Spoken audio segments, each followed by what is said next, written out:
Hello, स्वागत है आपका मेरे यूट्यूब चैनल पे। और आप सब कैसे हो? आई होप आप सभी अच्छे होंगे। हम भी ठीक हैं। आज का व्लॉग मैं स्टार्ट कर रही हूँ 6:30 बजे। पूरा परिवार मिलकर गया था शक्तिपीठ माँ के दर्शन करने के लिए और गुड्डू को लेके हम पहली बार गए थे। बहुत अच्छे से दर्शन हुए हैं और आपको बताएंगे कहाँ कहाँ गए थे। सबसे पहले गए थे हम बगलामुखी माता और आपको जानकर हैरानी होगी कि यहाँ पे सब कुछ पीले ही रंग का है, क्योंकि माता रानी को पीला रंग बहुत ज़्यादा प्रिय है। यहाँ तक कि माता रानी की चुन्नी, माता रानी का प्रसाद सब कुछ पीला है और इसी कारण माता रानी का दूसरा नाम माँ पीताम्बरी भी है। माना जाता है कि माता की उत्पत्ति हल्दी के पानी से हुई थी, इसीलिए माता रानी का प्रिय रंग पीला है। माता रानी के गर्भगृह में फ़ोन और कैमरा अलाउड नहीं थे, इस वजह से मैं शूट नहीं कर पाई। माता के गर्भगृह में माता रानी बीच में विराजमान है। एक तरफ शिवजी भगवान विराजमान है और दूसरी तरफ गणेश भगवान जी विराजमान हैं। माँ बगलामुखी को प्रसन्न करने के लिए यहाँ पे बहुत सारे हवन किए जाते हैं और सबसे ज़्यादा हवन जो है रात को और सुबह किए जाते हैं। ये यहाँ की एक मुख्य गतिविधि है। माँ बगलामुखी मंदिर की मान्यता यह है कि यहाँ के जो हवन होते हैं उनका 36 दिन के अंदर अंदर फल मिल जाता है। वैसे तो माता रानी के मंदिर में रोज़ ही हवन होते हैं, लेकिन यहाँ के मुख्य दिन जो माने जाते हैं हवन के रविवार, मंगलवार, वीरवार और शनिवार।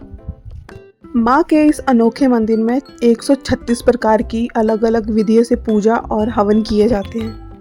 माँ बगलामुखी के पुजारियों का ऐसा मानना है कि ये आदि काल में बनाया गया मंदिर और बहुत ज़्यादा प्राचीन है, जिसका निर्माण रावण द्वारा करवाया गया। और अगर आपको माँ बगलामुखी मंदिर पर पूरी फुल डिटेल में वीडियो चाहिए तो कमेंट में ज़रूर बताना। मैं किसी और दिन फुल व्लॉग शेयर करूँगी, अभी काफ़ी ज़्यादा लंबी हो जाएगी।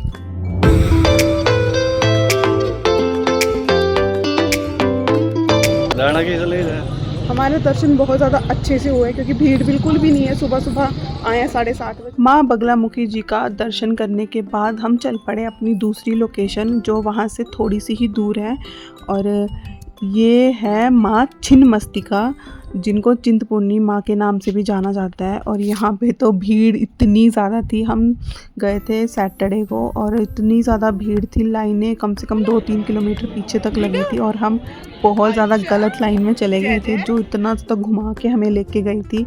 गुड्डू भी परेशान हो रही थी, बाकी भी परेशान हो रहे थे लाइन में खड़े खड़े। साथ में बारिश भी हो रही थी थोड़ी थोड़ी, बट क्या करें, माता के दर्शन करने थे।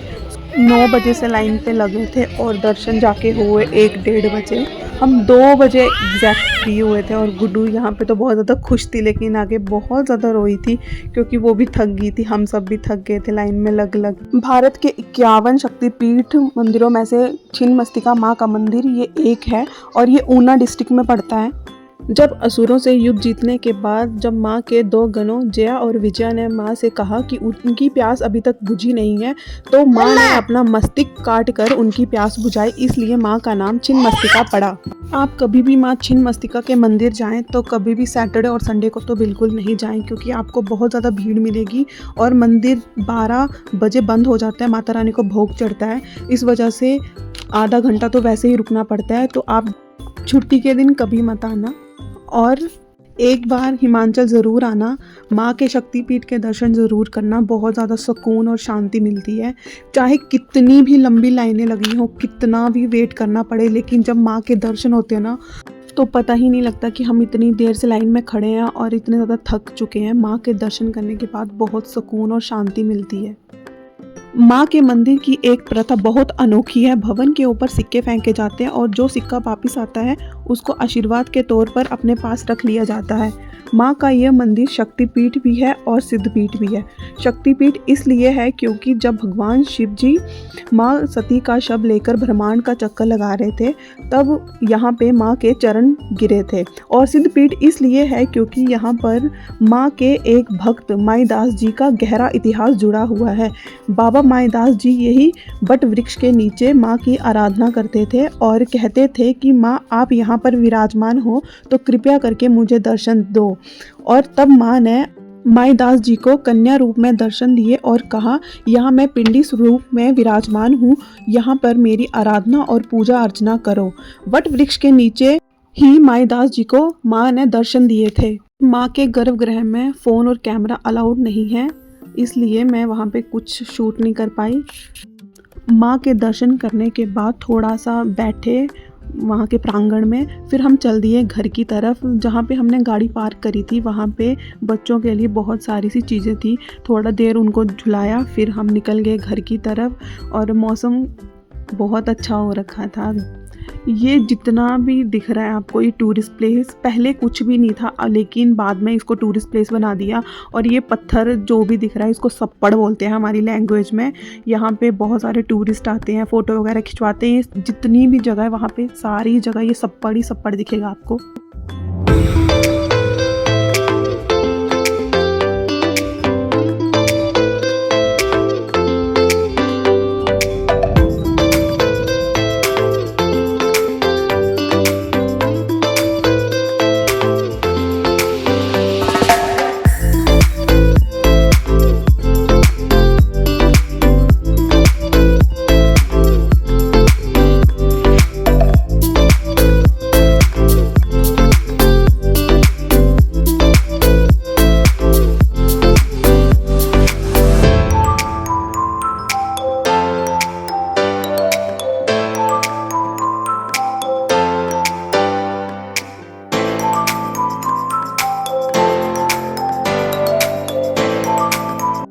मटौर से रानीताल मार्ग पर दौलतपुर में बनाई जा रही है सुरंग, जिसका लगभग काम आधा हो गया है और उस वजह से आपको ये पहाड़ दिख रहे होंगे।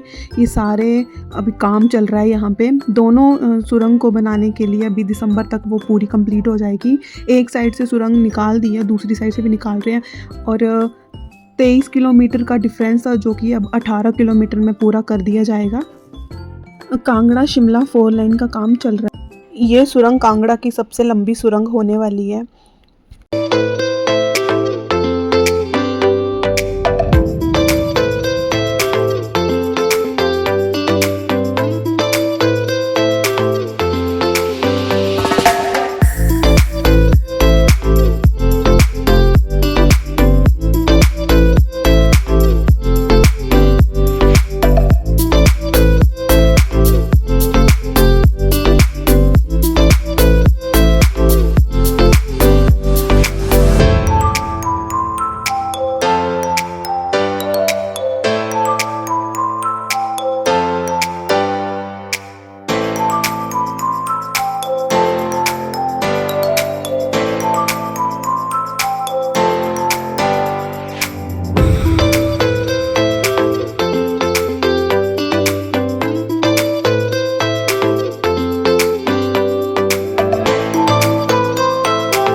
हम सुबह खाली पेट निकले थे, खाना नहीं खाया था और टाइम भी काफ़ी ज़्यादा हो गया था।